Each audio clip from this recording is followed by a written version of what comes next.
ప్రతిదిన పరలోక మన్నా ఆగస్టు 09.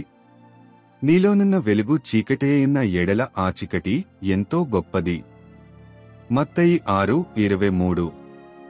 కోత అనగా గోధుమలను దుళ్లగొట్టి పొట్టు నుండి వేరుచేసి ఏరుటకు సమయము, మరియు మనలో ప్రతి ఒక్కరూ మన గుణములను రుజువుపరచుటకు అన్ని చేసినవారు నిలువబడుడి. ఈ కోత యొక్క పరీక్షలు తప్పక యూదుల యొక్క లేదా ఛాయ కోత వలెనుండవలెను.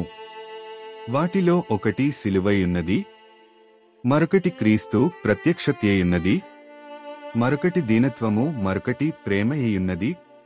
యూదులు శ్రమల పాలైరి, ఎందుకనగా దేవుడు ఎప్పుడు వారిని దర్శింతురో రెండింతల శ్రమ, మరియు తరువాత బయట చీకటిలోనికి వెళ్ళుదురు. ఇది అవిశ్వాసమును సూచించుచున్నది. రీప్రింట్ 3437. ఈరోజు మన లోతైన విశ్లేషణకు స్వాగతం. మన ముందు డైలీ హెవెన్లీ మన్నా ఆగస్టు 9వ తేదీ సంచిక ఉంది. ఇందులో మాథ్యూ 6:23 వచనంపై దృష్టి పెట్టారు. నీలో ఉన్న వెలుగు చీకటి అయితే ఆ చీకటి ఎంత గొప్పది. వావ్, ఇది వినడానికే చాలా శక్తివంతంగా ఉంది కదా. ఖచ్చితంగా చాలా లోతైన మాట. ఈ వ్యాఖ్యానం కూడా అంటే ఆ వెలుగు ఎలా చీకటిగా మారుతుందో చూడ్డానికి ప్రయత్నిస్తోంది. అవును, ఈరోజు మన లక్ష్యం ఈ వ్యాఖ్యానాన్ని కాస్త విడమరిచి చూడటం. ముఖ్యంగా ఈ ఆధ్యాత్మిక పంటకాలం అంటే ఏమిటి? పంటకాలం. అవును, దానితో వచ్చే విశ్వాస పరీక్షలు, మరి ఒకప్పుడు తెలిసిన సత్యం నుండి వైదొలగితే కలిగే పరిణామాలు, వీటిని అర్థం చేసుకోవడం. సరే, అయితే మొదలు పెడదాం. ఈ పంటకాలం వినడానికి వ్యవసాయంలా ఉంది, కాని ఇక్కడ అర్థం వేరు కదా. అవును, మూలం దీన్ని గోధుమలను తూర్పారబట్టే సమయమంటోంది. అంటే ఒక జల్లెడ పట్టడం, వేరు చేయడం లాంటిదన్నమాట. సరిగ్గా చెప్పారు. అంటే ఇది కేవలం వేరు చేయడం మాత్రమే కాదు, ప్రతి వ్యక్తి యొక్క అసలు స్వభావం, వారి నిబద్ధత, అదంతా పరీక్షించబడే కాలం. ఓ, ఎవరు నిలకడగా ఉంటారు, ఎవరు కేవలం పైపైనే ఉంటారు అనేది తేలిపోతుంది. అందుకనేమో వ్యాఖ్యానం ఎఫెసీల నుండి ఉటంకిస్తూ అన్ని చేసిన తరువాత నిలబడండి అంటుంది. అంటే ఎంత కష్టమొచ్చినా స్థిరంగా ఉండాలని. అవును, అన్ని పరీక్షల తరువాత కూడా విశ్వాసంలో నిలబడటం ముఖ్యమని నొక్కి చెప్తోంది. అంటే ఇది మామూలు సమయం కాదు, చాలా తీవ్రమైన పరీక్షాకాలమన్నమాట. మరి ఈ పంటకాలం పరీక్షలు గతంలోని యూదుల కాలం నాటి పరీక్షల్లా ఉంటాయని కూడా అంటున్నారు కదా. అవును, మూలం ఆ పోలిక తెస్తోంది. అవేంటా పరీక్షలు, ఎందుకంత ముఖ్యం? ఈ వ్యాఖ్యానం 4 కీలకమైన పరీక్షలను చెబుతుంది. ఒకటి శిలువ. శిలువ అంటే అంటే విశ్వాసం కోసం కష్టాలు పడటం, నిందలు భరించటం, త్యాగాలు చేయడం, దానికి సిద్ధంగా ఉండటం. సరే. 2 క్రీస్తు సన్నిధి. అంటే ఆయనతో నిజమైన సజీవమైన సంబంధం కలిగి ఉండటం, ఊరికే పేరుకు కాకుండా. 3 వినయం. అంటే గర్వం వదిలి దేవుని మీదే ఆధారపడటం. నాలుగోది ప్రేమ, తోటి వాళ్ల పట్ల, ముఖ్యంగా విశ్వాసుల పట్ల క్రియల్లో ప్రేమ చూపించడం. ఓకే. ఇవి ఎందుకు ముఖ్యమంటే ఇవి ఒక వ్యక్తి ఆధ్యాత్మిక పునాది ఎంత గట్టిదో, వారి నిబద్ధత ఎంత నిజమైనదో కొలుస్తాయన్నమాట. అర్థమైంది. ఈ పరీక్షలు మన అంతర్గత స్థితిని బయటపెడతాయి.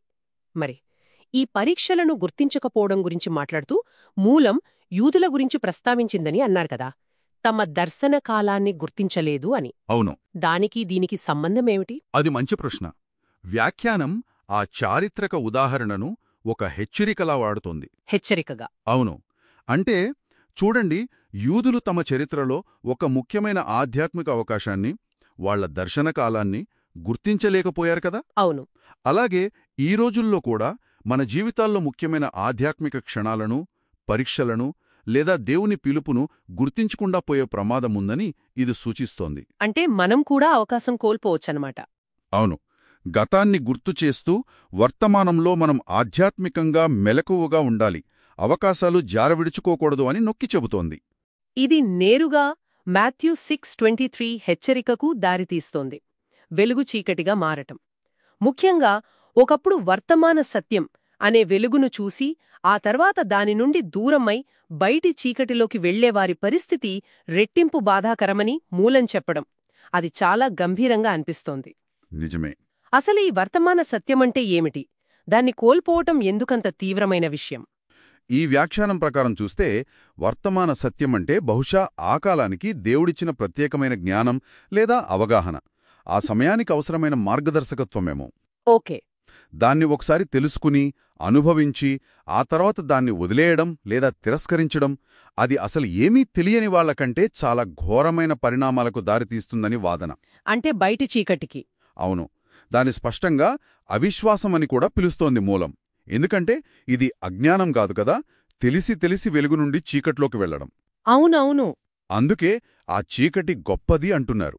ఎందుకంటే అది కోల్పోయిన వెలుగుతో పోల్చబడుతుంది.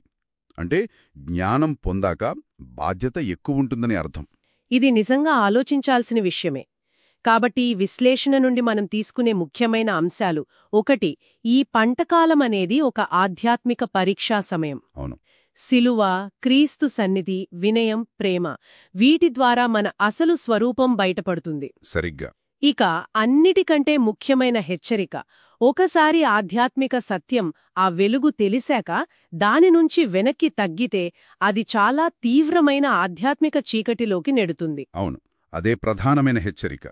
ఈ వ్యాఖ్యానం యొక్క అంతర్దృష్టిని మనం ఇంకొంచెం విస్తృతంగా చూస్తే, చెప్పండి. ఆనాటి దర్శన కాలాన్ని గుర్తించడం, దాని పరీక్షల మీద మూలం దృష్టి పెట్టినట్లే మరి ఈనాడు మన జీవితాల్లోని కీలకమైన ఆధ్యాత్మిక క్షణాలను, పరీక్షలను గుర్తించకుండా మనల్ని ఏది ఆపుతోంది? మంచి ప్రశ్న. ఏ విషయాలు మన దృష్టిని మరల్చుతున్నాయి? మనలోని వెలుగును చీకటిగా మార్చే ప్రమాదం వేటివల్ల కలుగుతోంది? బహుశా ఇది మనమందరం మనల్ని మనం వేసుకోవాల్సిన ప్రశ్నే.